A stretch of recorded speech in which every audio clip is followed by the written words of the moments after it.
What's up, guys? I bought this Liebherr 942 on an online auction for $14,000 sight unseen.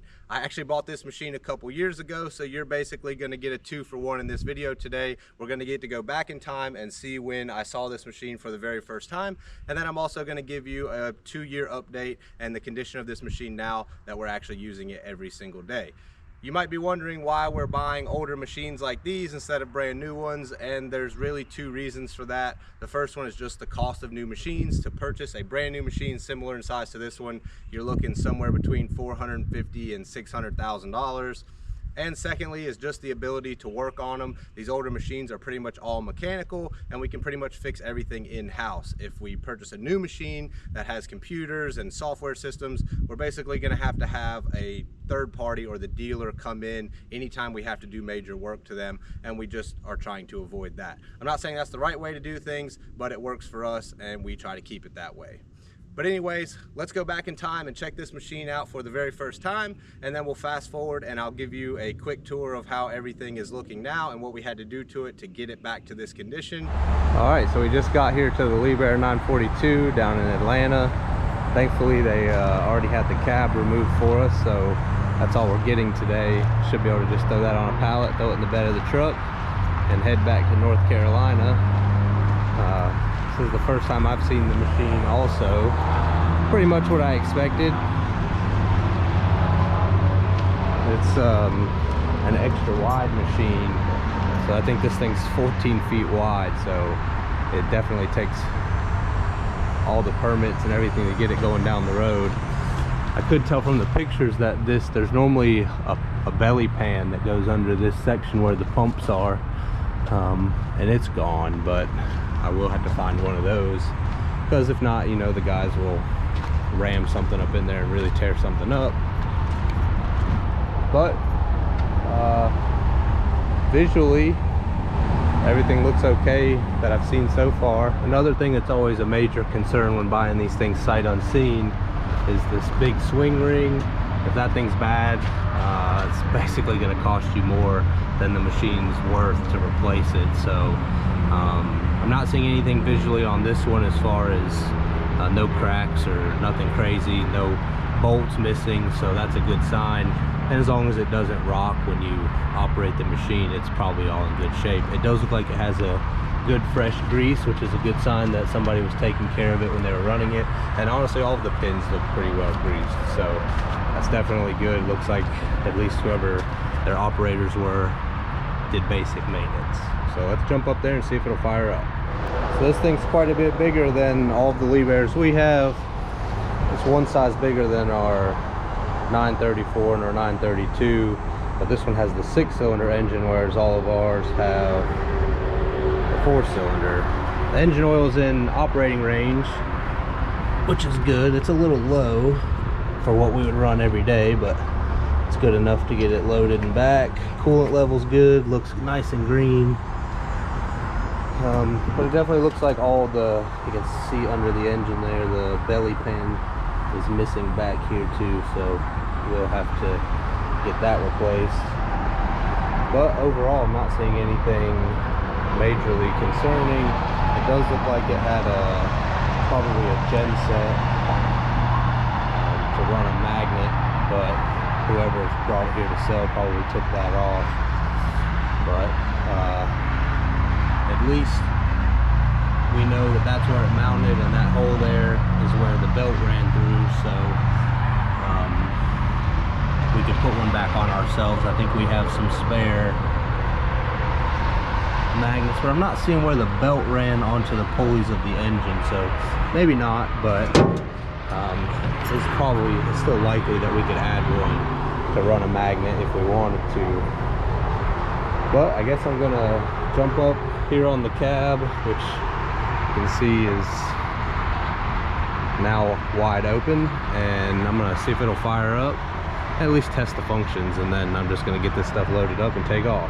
And like all these machines, once you get the cab off, you find all the tools that were hidden. So these wire cutters and adjustables back here behind the seat. It's like there's some Teflon tape, but I'm just gonna clear all that stuff out, so whenever the transport company comes to load the machine, they won't have to deal with all this junk blowing off going down the road. But I'm gonna throw a tarp over the cab also just to keep the weather out. I think the truck was scheduled to come tomorrow on Tuesday, but now they're not gonna be here till Friday. So it is gonna sit here for 4 or 5 days before it gets moved.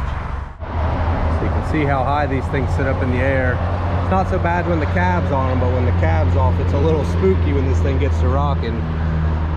Turn the key on. I don't have anything on the display panel here, but I pretty much knew when I bought it that that wasn't working, and typically they don't work on these older models. But let's hit it and see what it does.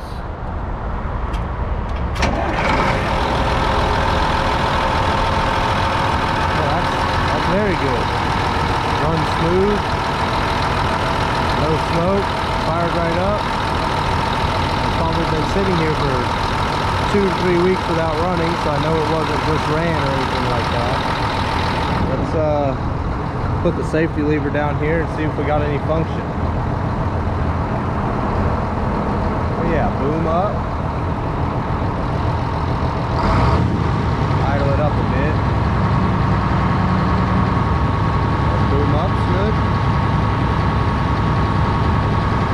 Stick out. Stick in.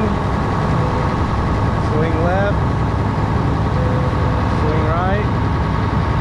Yeah, everything seems to be pretty good. Track forward and backwards.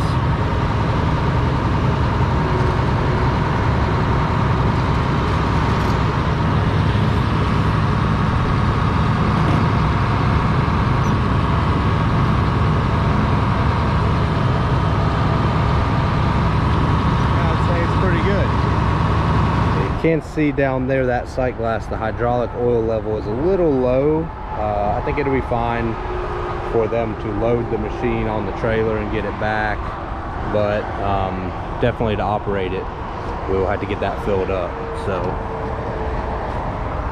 not a problem. We'll do that as soon as we get it back.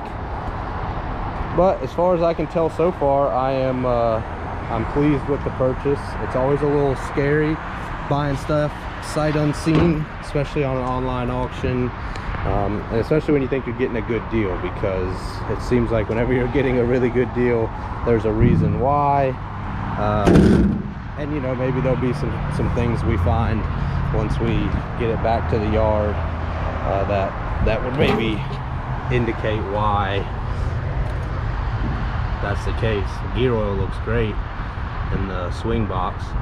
I think it actually looks like it's been replaced before. You can tell this is not painted the factory yellow like the motor going in and the rest of the housing, so that's also a good sign. But yeah, overall very, very pleased.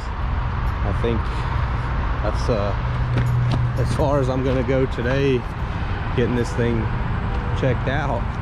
I'm just gonna go ahead and get that cab over there loaded up on the back of the truck, and then we'll be headed back to North Carolina. Well, I had a couple minutes there because their loader guys were eating lunch, and so I had to stick it out for a couple minutes. But I looked the machine over some more. Still can't find anything I'm displeased with, and you can see I went ahead and got the cab area tarped off, so that'll keep all the weather out until they come move the machine in a couple days from now. And then we got the cab all loaded up in the bed of the truck and ready to go. So I'm gonna hit the road. 4.5 hours later, I'll be back home, and then in a few days we'll get this machine back to the yard and really start messing with it and know what's wrong with it. Hopefully nothing.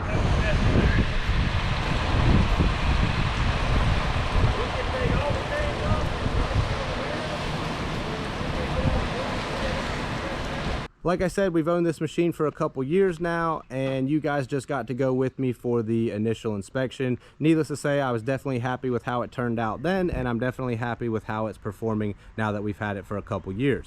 But let's talk about some of the things we had to do to this machine to get it back into a usable condition, and some of the costs associated with it.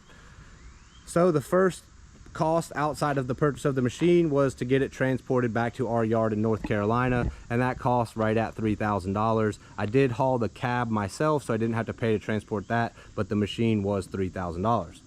Now, of course, this machine did not come with an attachment, and we added the magnet to it and also the generator, which you can see right there behind the cab. Both of those we already had off of another older machine that we no longer use, so we didn't actually have to pay for those, but if we didn't have them, those certainly would have been a very significant added cost. Running wise, this machine was actually in really good condition. We didn't have to do much to it. I think in the couple years we've owned it, we've had to put a fuel pump on it, and then obviously routine maintenance. So when we got it, we gave it a really good once over, changed all the fluids and filters. We did have to repack one of the boom cylinders. I think at this point we may have already done both of them. They were leaking a little bit. And then also the guys, when they checked everything, even checked the torque on all those swing ring bolts just to make sure that they were all torqued properly. So overall, the machine didn't have any major issues as far as running goes. One of the most challenging things to find for this machine was this yoke piece at the end of the stick. So most of the material handlers we have a solid stick all the way down, and the yoke is sort of a Y shape that the attachment connects to. But this one is a little bit different, and the dealer did not sell this piece. We tried to order it from them and it was no longer available. So I got very lucky. There was an auction in South Carolina last year that was basically liquidating an entire scrapyard, and that piece was on a pallet in one of their warehouse lots with a bunch of other stuff. I actually didn't even buy the lot. There was another gentleman there that had bought it, and once I realized that was on it, I talked to him and asked him about it. That was not the piece he was after, and he ended up selling it to me for 200 bucks. So I got very, very lucky there. And then this big shackle that fits it perfectly actually came from a buddy of mine over at the crane service. Of course, he wouldn't let me pay him anything for it, so I ended up getting that for free. But both those pieces I got very lucky because they are pretty difficult to find, and that was the last piece to the puzzle to make this machine right. So overall, this machine has certainly been a very good purchase for us. Like I said, it's been reliable. We use it every day.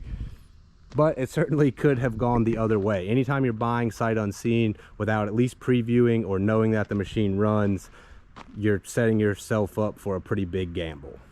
Well, guys, I definitely say I got pretty lucky with this machine. I wish I could say that all the purchases I've made on online auctions, sight unseen, turned out as well as this one, but that's certainly not the case. Now that we got this machine running every day and we're basically loading trucks with it and sorting through material, I'll try to get some videos of it running and working so you guys can see how much of an asset it really is to us. But as always, thank you guys for watching. If you have any suggestions of future videos, leave them in the comments down below. If you haven't already, make sure you hit that subscribe button, and we'll see you on the next one.